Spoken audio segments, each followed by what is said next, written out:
बोले वृंदावन बिहारी लाल जय हो। यमुना तट पर महाराज की गंज चारों सारे ब्रह्मांड में गूंज उठी। आज जीव शिव का मिलन हो गया। 6 महीने तक ये महाराज चलता रहा, ब्रह्मा जी की राखी लेकर के। 6 महीने समस्त देवी देवता गोपी ये महाराज। भगवान ने अंत में गोपियों को आश्वासन देकर के सभी को अपने अपने घर गए। और ये अंतिम पड़ाव था वृंदावन का। अब भगवान अपनी लीलाओं को, गोकुल की लीलाओं को समेटकर मथुरा की ओर जाने वाले थे। बीच में भगवान ने अपने ब्रजवासियों के प्राण रक्षा के लिए भगवान ने दावाग्नि का पान किया। शंखचूड़ नाम का एक राक्षस था विद्याधर, उसका उद्धार किया। केशी नाम का एक घोड़ा बनकर के राक्षस कंस ने भेजा था, उसका वध किया। व्योमासुर आया, अरिष्टासुर आया, सभी का वध करते हुए भगवान अब मथुरा की ओर प्रस्थान करने के भाव में थे। भगवान की प्रेरणा से नारद जी पहुंचे मथुरा और कंस महाराज को जाकर के पूछा, भैया कंस क्या बात है? देवकी के 8वें बालक का क्या हुआ? तो कंस ने कहा, महाराज मैंने अपने अनुयायी भेज करके सारे ब्रजमंडल में सभी बालकों को मृत्यु के घाट उतार दिया था, तो सभी समाप्त हो गए होंगे। नारद जी ने कहा, कितने भोले हो तुम? अरे वसुदेव जी ने तुमको मूर्ख बनाया था। आपने बालक का जन्म होते ही उसने वो बालक नंद और यशोदा के घर छोड़ आए थे, और जो नंद का जो पुत्र कहलाता है वो देवकी वसुदेव का 8वां पुत्र है, और जो दूसरा पुत्र है बलराम, ये भगवान का 7वां पुत्र है वसुदेव जी का। तो तुम कितने भोले हो, तुमको ये भी नहीं पता। अब कंस महाराज को बड़ा क्रोध आया। अब नारद जी नारायण नारायण करते हुए खसक गए। मंत्रणा की गई कि भाई ऐसे तो राक्षसों को भेजे, तो ये तो कृष्ण तो सभी को मार देता है, तो बोले दूसरी युक्ति से बुलाया जाए। तो भगवान के परिवार के ही एक यादव थे जिनका नाम था अक्रूर जी। अक्रूर जी को बुला करके कहा कि अब जाओ वृंदावन, और वृंदावन जाकर के कृष्ण और बलराम को धनुष्य जी के कार्यक्रम में आमंत्रित करो, और नंद जी को खबर दे देना कि कर के रूप में वो दूध दही माखन मथुरा लेकर के आए। तो अक्रूर जी बड़े प्रसन्न थे, बड़े खुश थे कि भगवान के दर्शन मुझे होंगे। तो रथ तैयार किया, सुबह से निकले, तीर्थे न गोकुल प्राप्त। सुबह निकले तो शाम हो गई। अब ये कथा बड़ी आनंदमय है। अब पास में ही है मथुरा और वृंदावन, लेकिन शाम कैसे होगी कि भगवान के चिंतन में इतने खो जाते तो रथ आगे ही निकल जाता। इसलिए बार बार रथ लेकर के आके मथुरा पहुंच जाता, और भगवान के चिंतन में खो जाते तो गोकुल के आगे पहुंच जाता वृंदावन के। तो जैसे थे शाम को जब पहुंचे, भगवान ने बड़ा स्वागत किया दोनों भाइयों ने। नंद जी ने कहा कि कैसे आना हुआ? अक्रूर जी ने कहा कि देखो महाराज नंद जी, कंस महाराज ने धनुष यज्ञ का कार्यक्रम रखा है, सो आपको दूध दही माखन लेकर मथुरा आना है। और हाँ, कंस महाराज ने एक और विशेष सूचना दी है कि आपके जो 2 लाला है ना, कृष्ण और बलराम, आप इनको भी लेकर के चले।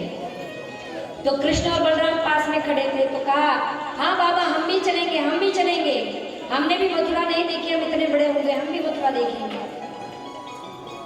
तो नंद बाबा ने कहा, हाँ लाला तो मैं भी ले चलेंगे। अब द्वारपालों ने सुना तो वो भी तैयार, बोले हमारे अध्यक्ष चले गए तो हम लेकर क्या करेंगे, हम भी चलेंगे, हम भी चलेंगे। सब तैयार हो गए। अब मैया ने जब सुना कि मेरा लाला मथुरा जा रहा है तो बड़ी दुखी हुई। माँ ने कहा, नहीं नहीं आप बलराम को ले जाओ, मेरे लाला को ना ले जाना, मेरा लाला बिना भोजन कराए करता नहीं है, उसका ध्यान कौन रखेगा? तो नंद जी समझाने लगे कि देवी क्या तुम हमेशा क्या लाला को गोदी में ही बिठा के रखोगी क्या? उसको बड़ा भी तो होने दो। अरे मेरे बाद में वही तो राजा बनेगा गोकुल का। तो समझा बुझा करके, लेकिन माँ रात्रि में उठकर रो रही है।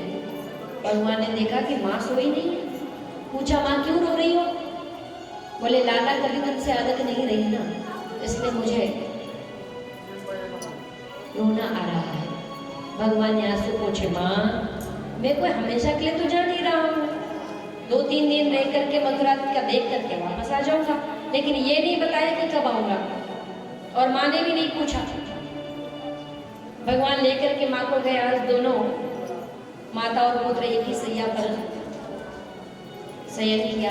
सुबह हुई, अपने दोनों बालों को स्नान कराया, स्नान करा करके श्रृंगार किया, और दोनों भाई रथ पर तैयार होकर के दोनों बैठे हैं।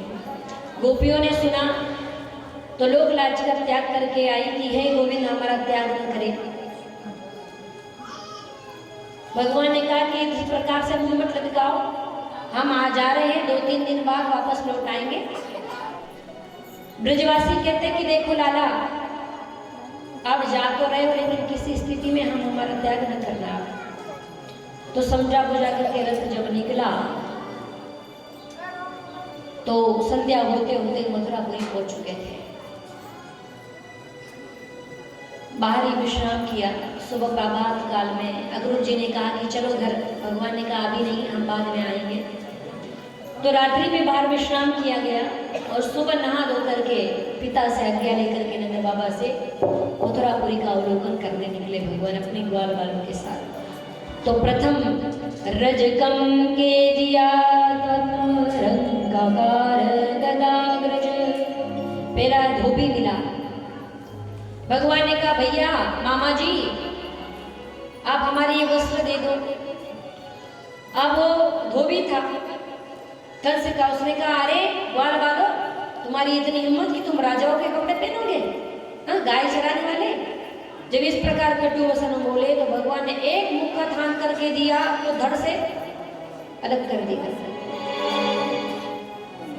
श्री गोविंदाय नमः। बाकी दूसरों ने देखा तो अपने अपने पोटली फेंक करके भाग गए। सारे वस्त्र, आप बड़े बड़े लंबे चौड़े वस्त्र आप सब ग्वाल बालों ने जब पहन लिए तो सब झाड़ू लगा गए रास्ते पे। लाला वस्त्र तो अच्छे हैं, लेकिन ये ठीक ठाक नहीं है, ये तो ऐसे लग रहे हैं जैसे खेतों में कोई डरावना टांग देते हैं ना, उस तरह हो गया। तो भैया इसका भी इंतजाम करते हैं। तत सुदानो भवनम मारकारस्य जगमतु। एक दर्जी मिला, उसने जब देखा कि कपड़े झाड़ू लगा रहे तो उसने सबके कपड़े ठीक ठाक कर दिए। भगवान ने आशीर्वाद दिया कि तुमने हमारा कार्य सिद्ध किया है, तो जाओ तुम्हारा जीवन चकाचक रहेगा। तो जितने का कपड़ा उससे ज्यादा सिलाई। तो दर्जी जो है भैया वो माला माल है। तो एक मालाकार है, उसने भगवान का बड़ा स्वागत किया, सबको माला पहनाई। सभी व्यापारी थे, उन्होंने सभी ने भगवान का स्वागत किया। और रास्ते से जब जा रहे थे तो देखा कि एक कुब्जा हाथ में कटोरा लेकर चंदन का जा रही है आग्रह करने कंस का। भगवान ने देखा कि भैया कपड़े बढ़िया हो गए, माला पहनने माता सुना है, तो आवाज लगाई अरे सुंदरी। जब उसने देखा पलट करके कि आज सुंदरी कहने वाला कौन, गुस्से में देखा तो भगवान के स्वरूप को देख करके बड़ी प्रसन्न हुई। तुमने मुझे सुंदरी कहा, पर मैं तो सुंदरी नहीं हूं, मैं तो 3 जगह से टेढ़ी हूं, इसलिए मुझे कुब्जा कुब्जा आप सब कहते हैं। विलोक्य कुब्जां युवतिं वराननां प्रपच्छयान्तिं प्रससन रसप्रद। तो देवी ये चंदन तुम किसके लिए ले जा रही हो? बोले मैं कंस का आग्रह करने जा रही हूँ, मेरे हाथ का चंदन कंस को बड़ा प्रिय है। तो बोले तुम हमारे लगा दे। तो बड़ी खुश हुई, बोले आपसे ज्यादा सुंदर जगत में कौन है, आपको ही लगा देती हूँ। तो भगवान को चंदन लगाया, गालों पे फूल बनाए और सभी ग्वाल बालों को भी चंदन लगा दिया। अब भगवान ने कहा तुमने हमारी सेवा की तो हम भी तुम्हें ठीक कर दें। अब भगवान ने कहा कि सुंदर इधर आओ, क्योंकि भगवान के लिए कोई कुछ करता है तो भगवान उसका उपकार मानते हैं। तो अपने पास कुब्जा को बुलाया और कुब्जा ने ठुड्डी पर हाथ 2 उंगली रखी, अपना पैर उसके पैर पर रखा, पीछे कुबड़ जो निकला उस पर हाथ डाला, झट झटका दिया कि वो झट उपजा सीधी हो गई। बोले वृंदावन बिहारी लाल सुंदर हो गई उपजा, छाता तैयार करके नाच उठी। भगवान से कहने लगे कि प्राण प्यारे चलो हमारे घर। भगवान ने कहा देवी अभी काम बाकी है, फिर आएंगे। तो मथुरापति का अवलोकन किया। संध्या काल को जब आए और जाते जाते रास्ते में देखा कि धनुष रखा हुआ है, धनुष का भंजन कर दिया, सबके सामने 2 टुकड़े कर दिए। भयंकर कंस को अपशगुन होने लगे, क्योंकि कंस को आशीर्वाद था कि जो इसको धनुष को तोड़ेगा वो तुम्हें छोड़ेगा नहीं। अब रात्रि भर कंस को अपशगुन होते रहे, बड़ा परेशान, घबरा गया कि वही 8वां बालक है जिसके हाथों से मेरी मृत्यु होने वाली है। फिर भी इसने जैसे तैसे अपने मन को थाम रखा। जब सुबह हुई तो रंगशाला में बाजे बजने लगे, ढोल ताशे बजने लगे, कंस महाराज सिंहासन पर विराजमान हो गए, बड़े बड़े मल्ल वगैरह जो है अखाड़े में कूद पड़े हैं। सारी मथुरापुरी में जय जय घोष हो रहा है कंस महाराज को। अब भगवान ने सोचा कि भैया आप चलो अब भी रंगभूमि में चले कुश्ती देखने के लिए। तो जैसे द्वार पर आए थे तो हाथी को शराब पिला करके रखा गया था भगवान को मारने के लिए। नाम था घोड़िया पीठ हाथी।